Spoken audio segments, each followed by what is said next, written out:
Hi, welcome to my channel. My name is Holly, and today I am overly excited to share this project with you. I have been wanting to make shaker molds for a really long time, but I have been stalling. I was afraid to use liquid in them. I didn't want them to leak, and so I thought maybe I would do some without liquid, but I really didn't want the shake, shake, shake sound. I just wanted more of a relaxing movement with the little pieces that I put in there.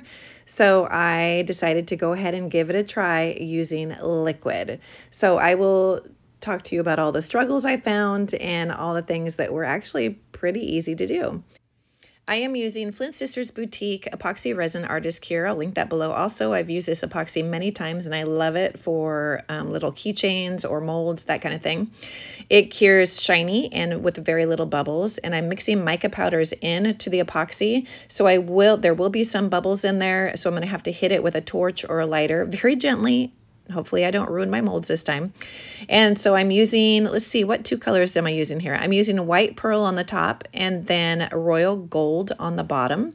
And I'm just blending those together. This is going to be the back side of the mold. So when you flip it over to the front after it cures, you should see the white on top and then the brown, the copper on the bottom.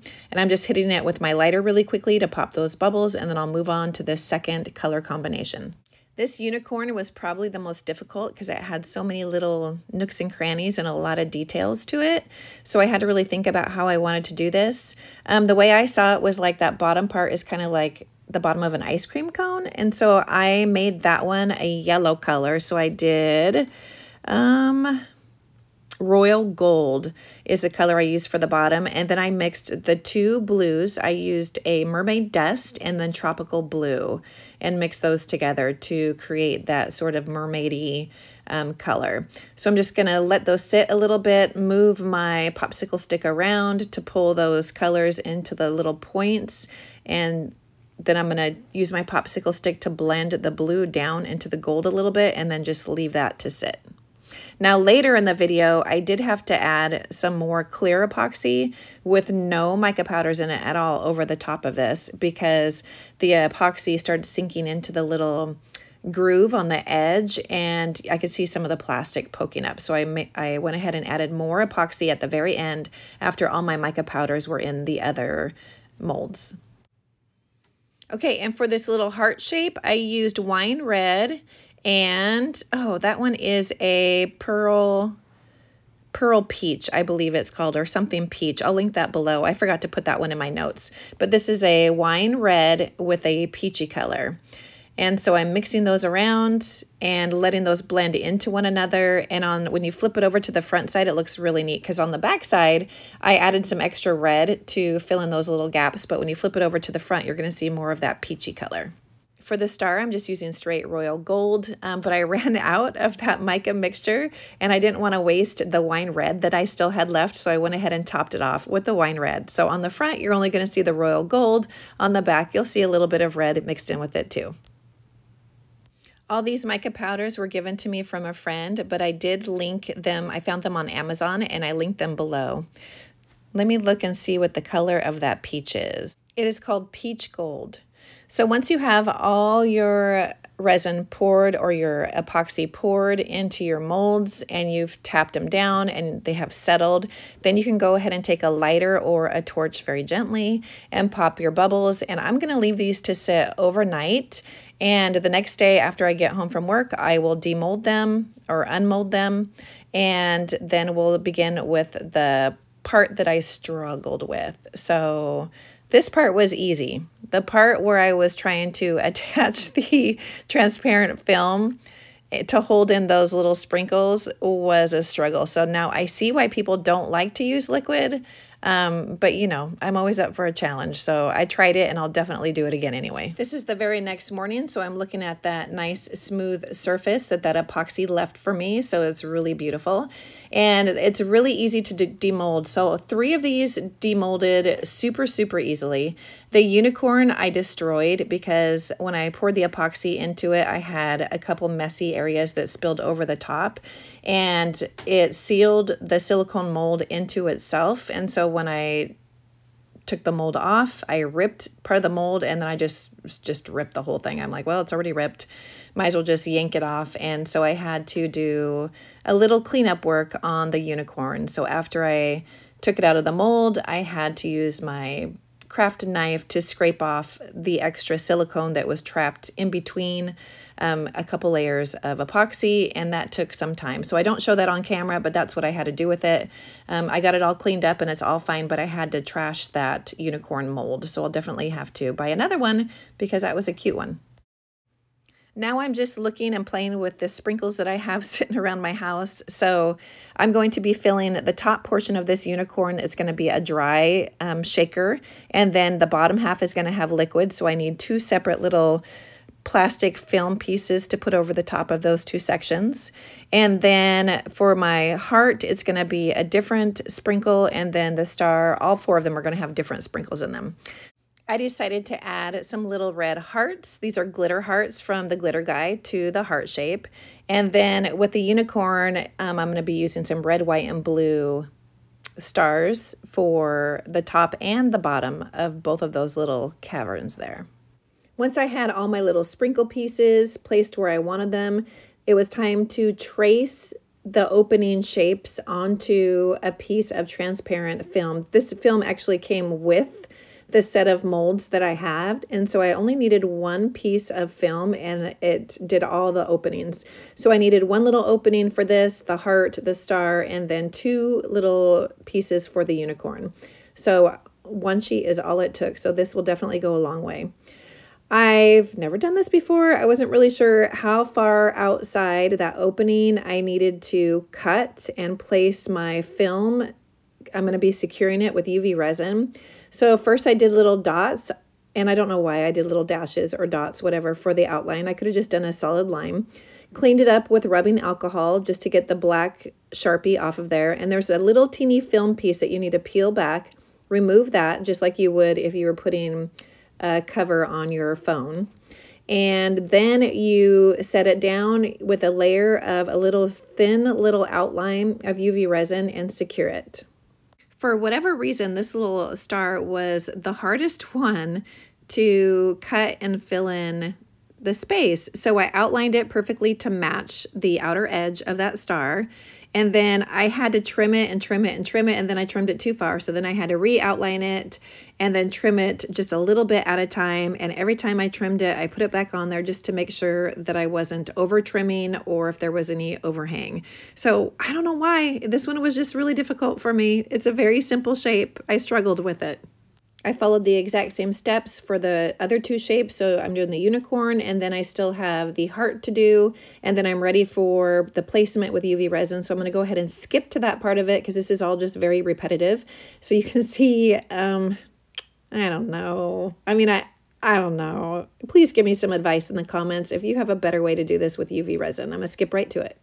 Can't skip right to the UV resin yet because I have to show you how I did this little outline. So I'm just using just straight black acrylic paint, and I'm outlining. There's little grooves in there where the unicorn hair is, or the unicorn mane is falling down.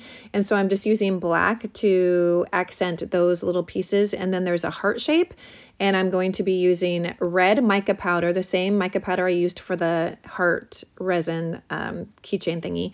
I'm going to use red mica powder mixed in with a little bit of UV resin to place over that heart shape, and then cure that really quickly with my UV light before I start using the clear UV resin to seal the transparent film over the top of the sprinkles. Okay, here on the unicorn, you can see that red heart that I have already painted and cured with UV resin. So what I decided to do is just take my UV resin bottle and just outline that first opening that's going to have the area where the sprinkles are not going to get any liquid on the inside. I used way too much UV resin. It squished over the edge. I had to try to brush some of it away. And then what happened is, because there's so much resin on it, the little plastic transparent piece sort of sat up, pushed up a little bit. And so it didn't, I struggled to get it to seal all the way flat. So I had to push down on it halfway through, not even halfway through, like seconds into the curing to stick that back down so it wouldn't pop up. I wasn't too worried about it because liquid isn't going to go inside of here, but I thought, oh man, that was not good. So here I decided to use a brush to make a thinner application because this one is going to have liquid in it, and I want to make sure that it doesn't ooze out, the UV resin doesn't ooze out, and the plastic doesn't sit up and not seal securely. So I'm using a brush to dip into the UV resin, painting that on there, and then I'm going to cure that with my UV lamp. These little shaker molds that I'm using have a little slit where you can fit a syringe in there for the liquid. And you can see, I don't know if you might be able to zoom in. I zoomed in as much as I could on here, but for this little unicorn, if you're holding it straight up, over to the right, there's a little section, there's a little slit where you would put your syringe for the liquid. But then also at the very bottom, there's two symmetrically placed slits also, and I'm like, why do they have 3 in here? So I'm not really sure why those ones are there. I had to seal them because they served no purpose. So I had to seal those 2 little holes on the bottom before I used the actual hole for inserting the liquid. There are various liquids that you can use to make like a shaker mold or a shaker bottom for a tumbler, snow globe tumbler. I have been successful with just 1-to-1 ratio vegetable glycerin to water. It's all I've ever used. I haven't tried anything else. So there might be something better out there that I don't know about yet because I haven't done it. So I can only speak for what I've done and what works for me. And so far, this is what works for me. If you have used something different and you found great success for it, can you leave a comment down below? Because I would like to try other things too. I just don't know. I don't know what else to use. So I'm just filling that up. The first time I tried to fill this up, the UV resin that I used with a brush around the edge was not enough to seal it, and the plastic film loosened and popped up, and then I had to reseal it and then continue filling it after I sealed it one more time. So first I used too much UV resin, then I used not enough UV resin. So there's got to be a happy medium in there somewhere. After the transparent film has been sealed with the UV resin, and then the liquid has been added and those holes have been filled and sealed with UV resin, then it's time to add a layer of UV resin over the entire surface. You could use regular epoxy also if you want to, but I wanted to get this done. I wanted to finish the second step all in one night, and so I just cured it quickly with UV resin. So I am just spreading that around, making sure that it gets all the way to the edge without spilling over, which I did have some spillage on part of this one, but I popped it off and cleaned it up nicely with a craft knife, so it was no big deal. So you just spread that over the whole surface and then cure it and then set it aside for the final steps. It's the exact same process for the rest of them, so apply the UV resin around the edge of the opening.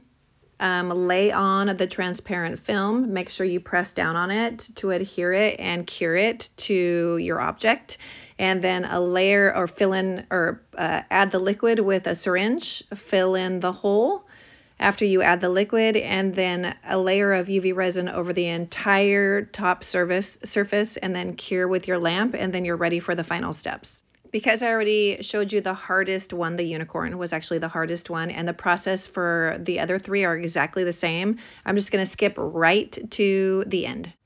Here they all are. Very, very cool. I'm super happy with them. This was really fun to do, but I'm not done. So I want to turn these into keychains. So I'm going to have to drill little holes into the top of these or wherever I want them to hang, and then put a little screw eye hook in there and attach the jump rings with the claws, the lobster claws, and I'm going to attach a palm and a little poppet. So these are not quite done yet, but here's what they look like after these first 2 steps. So pretty. Look at the shine. I'm just really happy. I didn't use glitter in these molds. I would like to do some with glitter too, but I thought the mica powder would make them look really pretty. Okay, so here's what I have laid out in front of me. I bought a set of, they're like, they're keychains, but they have fabric, a fabric holder for chapstick or lip gloss, a fabric holder for hand sanitizer that came with these cute little poms, and they also have a wristlet that attached to them. So what I did is I just took the poms out of that little kit of keychains that I got on Amazon, and I'm going to use those for these keychains instead. And then these little poppets I actually bought last year to give to my students for Valentine's Day, and I had some leftover poppets. So I just found some poppets with colors that matched the little keychain, the little shaker molds that I'm using. And I'm just going to piece them all together and make a cute little set. So I'm looking for the highest point to set in my little screw eyelet, and I'm going to drill a very small hole, spin in the eyelet with UV resin, make sure it's nice and secure, and then I'm going to attach it to a jump ring and a lobster claw, and that will hook onto the palm, and the palm will also hook onto the poppet. I wish I knew exactly what size jump rings I'm using. This is just a little container that I have dumped all my jump rings into that were the same color. And I have two little ripped off pieces of paper there that one of them does have a size on it. So I can include that size in the description below, but I'm not going to, because I'm afraid it's the wrong size that I used. So just use a jump ring that fits, you know, whatever project you're using. And I'm attaching the jump ring to the little hook that I secured into the shaker. And then I'm attaching that to my palm. And then on goes the poppet. And then this set is ready to go. Same with the 3 remaining sets. And here they are finished. So there's a unicorn with the blue poppet and the red palm. And then we have the star with the yellow-orange poppet and orange palm. And then the, what do you call this? Like a frosty cup or a cold drink cup with the pink poppet and pink palm. And then the last one with the red heart. And I matched a blue palm to the little sprinkle charms that are in there with a poppet that has coordinating colors. I think these make the perfect gift for a child or adult. It doesn't matter. They're super bright and colorful and fun. So I hope you enjoyed this video. Please leave any questions or comments below, and thank you so much for watching.